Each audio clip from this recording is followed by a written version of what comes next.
Back in Vegas for the first time since a little matter last year in August. A wee boxing fight. What's it like landing down in Vegas, a place where you obviously have a lot of history? Familiar. I like this place. We get to come here just for a couple of weeks at a time, and then leave. But it is fun to come back. I'm enjoying it again. Do you anticipate being here for a potential fight camp at any time in the near future? Very subtle, Brett. Very subtle. There's talks ongoing, negotiations ongoing, and my honest answer is I don't know. I'm in the dark about that kind of stuff now. I have a very busy and big fight team, and I just focus on that. And Conor and his management are working on that. I know they're in talks. I know they're negotiating. So I hope so. I would love that. Yeah, I mean the world is getting anxious. They want to see Conor fight again. I mean, how anxious do you get? I'm just so busy. I'm just every week. I'm here. I'm fighting for one of my guys is fighting Friday night for an award I've always wanted. We've yet to achieve it. We got close with Artem. Ryan Hall bested him on the night, but now Brad Okamoto is fighting for the Ultimate Fighter trophy, and that's something I've wanted on my shelf for a long, long time. Many years ago, I made a few goals. Obviously, winning a UFC belt was one of them, but winning an Ultimate Fighter trophy was one of them. And that's consumed me for the last 6 months, really. Since I sent Brad over to do the trials, and then following him through the series, and then I'm coming back. So there's just always something like that going on, and I'm very heavily involved with Bellator now, and Gallagher working towards his first title fight in Bellator, and we spoke earlier on about my involvement with the Warrior, and so my life is just kind of going so quick, and I'm so deep every day with something big that's kind of in the background for me, and when it does become concrete and there's a date set, brilliant. I'm full behind that as well. When I talked to Conor right after the Floyd fight, I remember walking out of there thinking, this guy will fight again, and maybe not soon, maybe not in the next 2 months, but I guess walking out of there, I probably wouldn't have guessed it would have taken over a year, just because you could still, when you're around Conor, you can feel how much he loves to do this. Yes. Was I wrong on that, or are you surprised that it's taken over a year for him to get back? I think it's hard to appreciate what his normal day-to-day life is like, in that he has no normal day-to-day life.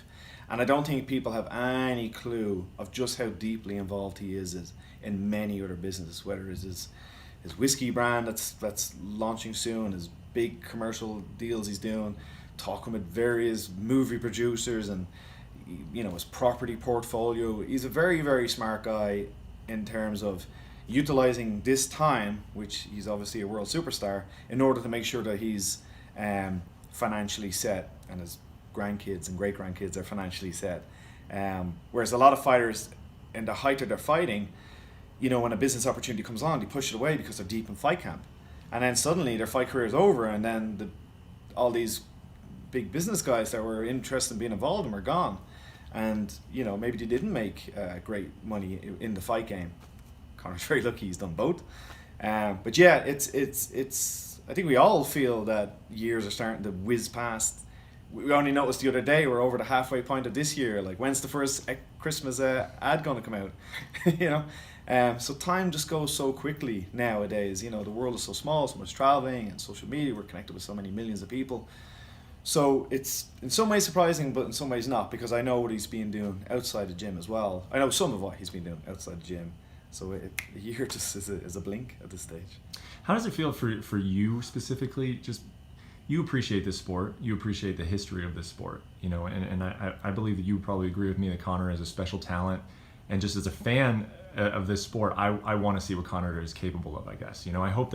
I wish him all the success in the world, but I hope all the success in the world doesn't prevent me from seeing him take all of the challenges that that I want to see him take. Yes. As his coach and someone who cares about him on a personal level, obviously. I mean, where are you at on that? Because combat sports is dangerous, but the guys who have stood out of the history, they fight regularly. Yeah. Do you think that Conor? How do you feel about that portion of it?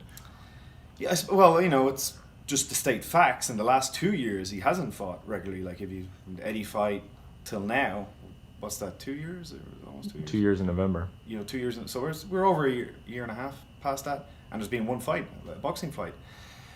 But I think that's kind of normal, considering what was happening with his rise of stardom and his utilizing that position to secure himself. Now, if you go from the Eddie fight and go back 7 years, from that moment he was incredibly busy. You know, he was doing a lot of fights even before his UFC career. A lot of fights on the local promotions in Europe, and then as soon as he got into UFC, he rattled them up together quite quickly as compared with other champions. So I just think it's a normal evolution of a guy from his early 20s approaching 30. But like yourself, don't get me wrong, I'm first and foremost an MMA fan. That's what got me into this, was watching UFC and being blown away by it. And Conor, I think, is one of the greatest fighters of all time. You know, maybe slightly biased, but don't think for a second I don't love watching that fighter. Even if he was nothing to do with me, I would just enjoy watching him. And how is he going to solve fighting, you know, Mendes? How is he going to solve fighting Aldo? How is he going to solve fighting Dustin Poirier and so on? So yeah, I get a huge rush as a fan just to watch the skill level, and to watch him fighting Khabib would be amazing for me, because you know I'm an MMA fan, I'm a grappling fan, I'm a striker fan, I love it all. So the selfish side of me is probably shoving him in the back a lot more. And then there's the, you know, I'm kind of like his big brother, and I want to make sure he's also set, which he more than is set. And I'm his coach. I want to, you know, I've invested a lot of time and energy into him, and you want to see that skill set being used in the sport that he's been trained in. His style of fighting, I think, suits that he can fight for a number of years. If he still has the motivation to do it, that's a question that he has to answer.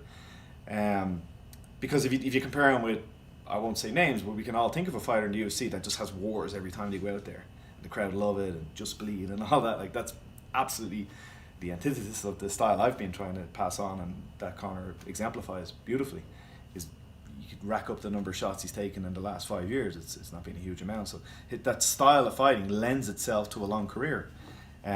So if he was so wished, if he was so driven that he was saying, you know what, I've got the other side of things now on lockdown, I'm confident with that, let's do another 3-year stretch of fighting 3 times a year, he would easily be able to do that from a physical point of view, as long as he found that motivation to do it. And you best believe I would be behind it. I would love it. Yeah, it's so much fun, the whole experience of training him and coming out for a couple of weeks, and the lead up and the build up and then the fight. There is just a different feel to a Conor McGregor fight. There's no denying that. And how would you describe his motivation now as compared to in years past? And it seems like he's going to be a lifelong martial artist, always train. He seems like one of those guys. But in terms of wanting to take a fight, yeah, compared to now and before, I really have seen the spark back lately that I think was directed at other areas of his life for a while. Like I said, building up his business world, which is completely justified. You know, I absolutely agree with what he was doing, because, like I said, how many fighters, we all know the hard luck stories of fighters retiring and being broke, and they get pats on the back and then they're forgotten. So I supported that, and I'm fully behind it, but I do see the spark back, and I do see him very hungry again, and you know, coming down and just jumping in a regular jiu-jitsu class with throwing his gi on, you know, putting his back doing those classes, back doing strength conditioning, and yeah, there's a real fire back there. John, we don't get to see Conor very often. He's a private guy. He sticks to his private life. A few times over the last year, when he has been in the public eye, it has not always been for the most positive reasons. As his friend and coach, what have been your reactions to those? I just think it's the way media works in general. A storyline about him doing some charity work is just not going to get the same hits as some other story. It is what it is, you know. I don't really have a comment on that. Conor is a man. He's his own person. He's very busy with what he's doing outside the gym. I'm super busy with what I'm doing outside the gym and in the gym. I love him to bits. He's been my kid brother for over 10 years. I'm behind him 100%. Is he perfect? No. Are you? No. Am I? No. But I know he's a good person, and I've seen all the good stuff he's done, and he's incredibly loyal. He's a great teammate. Yeah. So, what can I say? I'm supportive. I mean, what's happened to him over the last 2 years, though? It's almost hard for anyone else to wrap their head around it. You know, the amount of money that he's made in a quick amount of time, the amount of fame that he's made in a quick amount of time. How have you seen him react to it, I suppose?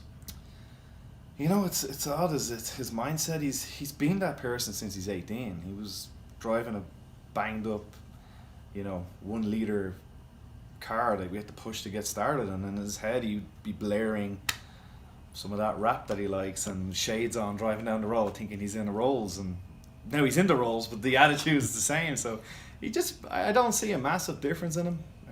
He's matured, of course. Like I said, I met him when he was 16, 17. Now he's actually, did he turn 30 already? I think he did. I think his birthday was... No, it's this. Oh, it's this month? Okay, so his birthday's this month. So it's been interesting to see him change over in that way. He's a son now, settling down a little bit.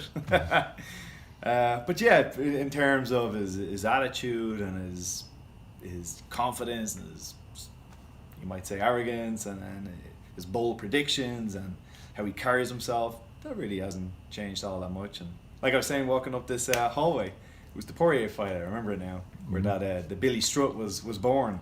It was literally in the hallway we just walked up. It gave me a little flashback to that, and that's just being who the guy he's been for as long as I can remember. I remember you guys. You told me one time that you guys would like it'd be the middle of the night, and he would send you a video of like 2 gorillas fighting. Be like, you guys are trying to be picking up like technique off of this, or you'd be talking about when the Mayweather fight happened. You sat there and he stood up and he was talking about, I'm going to do this or that in the fight. And that was right when it was first starting to get made. Have those moments continued to happen? Is he still as passionate, and is he paying as close attention to fighting as he always has? Absolutely. I think you can give him all the money in the world, but try and get him to do something else other than train or watch fights, and you're going to see a guy start to get bored very, very quickly. He's got a hyperactive brain, and it's a brain that's very sharp in the business world, but I really see him, he's lit up when it's a fight. And I don't care if it's 2 gorillas in an enclosure or a big fight on a Saturday night. It's really what gets him buzzed up. I think all the other shiny stuff he buys, it's a quick rush, but it goes away. The martial arts, I know he's going to be training in my gym till he's bringing his son down. He already has his son throwing a few punches and kicks already. That's the side where I see him light up more than any gold watch I could give him. Last couple questions. Does he fight Khabib Nurmagomedov before the end of the year? I hope so. It's no secret. The headlines are out there that there is ongoing negotiations. So, like I said, I have to be honest and say I don't know. I don't involve myself in the management side of thing. Him and Audie have that on lockdown, and they both know what they're doing in that world. I'm okay at the coaching side of things, and I'll stick at that. I hope so. I get regular updates, and it's ongoing. So, cross everything. And when the fight happens, what does it look like? Are we all ready at predictions? Might as well. I mean, it is. It's a cliche to say, but it is the classic striker versus grappler. It's, of course, Khabib needs to get into that clinch and join his hands and start chaining his takedowns together. And obviously, we need to try and prevent that and maybe do things against him that I think a lot of people are so afraid of Khabib's grappling. They don't engage with him. Conor's a good grappler. I know that will get a lot of people upset when I say that online. But you can say what you want. Watch his fights. There's plenty of evidence to support that claim. So I'm feeling, and he's feeling, and we're feeling confident wherever the fight goes. But it'll be as Furiz says, the touch of death will be the difference in the fight. If you really want to get him riled up, predict a submission. Predict he submits, out wrestles and submits. Yeah, you never know.